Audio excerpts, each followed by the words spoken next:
Hi అండి, welcome back to our channel అండి. ఇవాళ టమోటా మిరియాల రసం ప్రిపేర్ చేసుకున్నామండి. అది కూడా మా రాయలసీమ స్టైల్లో మంచి స్పైసీగా మంచి టేస్టీగా ఉంటుంది. ఎప్పుడైనా కోల్డ్ కాఫీ ఇలా వచ్చినప్పుడు తప్పకుండా ట్రై చేయండి, మంచి టేస్ట్ ఉంటుంది. ఇప్పుడు ఒక బౌల్ తీసుకొని చిన్న నిమ్మకాయ సైజ్ అంతా చింతపండు తీసుకోండి.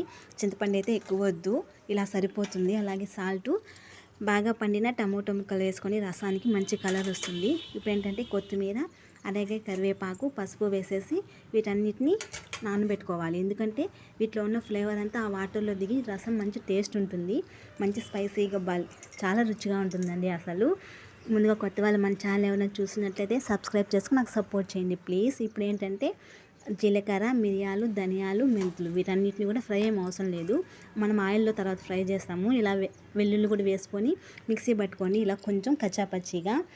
కొంచెం మీకు ఘాటు ఎక్కువ కావాలంటే మిరియాలు ఎక్కువ వేసుకోండి, ఎక్కువ కావాలంటే, లేకపోతే ఇలా సరిపోతుంది. మనం ముందుగా ఇలా నానబెట్టుకున్న వాటిని ఇలా బాగా మెదిపేసుకొని పక్కన పెట్టుకోవాలి. ఇప్పుడు పోపు పెట్టుకుందాం. ఆయిల్ వేసుకొని ఆవాలు వేసుకున్నాక అలాగే ఎండుమిర్చి వేసి కొంచెం ఫ్రై అయ్యాక మనం ముందుగా ప్రిపేర్ చేసుకున్న ఈ పొడి ఉంటుంది కదా, దీన్ని తప్పకుండా ఎక్కువ ఫ్రై చేసుకోవద్దు, రసం టేస్ట్ మారిపోతుంది. ఇలా గోల్డెన్ బ్రౌన్ కలర్ వచ్చేంత వరకు మాత్రమే ఫ్రై చేసుకోండి. ఇలా అయిపోయిన తర్వాత మనం ముందుగా ప్రిపేర్ చేసి పెట్టుకున్న ఆ వాటర్ అనేది ఇందులో యాడ్ చేసుకొని కాసేపు మరిగించుకోవాలి. ఉప్పు తక్కువైతే కొంచెం వేసుకోండి చూసి. చాలా టేస్టీగా ఉంటుంది, తప్పకుండా ట్రై చేయండి.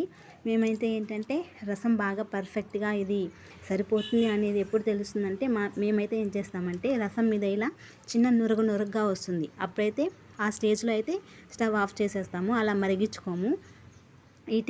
ఈ లెవెల్లో అయితే పర్ఫెక్ట్ అనమాట. స్టవ్ కట్టేసి ఇంకా వేడివేడిగా అన్నంలో సర్వ్ చేసుకుంటే మంచి టేస్టీ అండ్ సూపర్గా ఉంటుంది.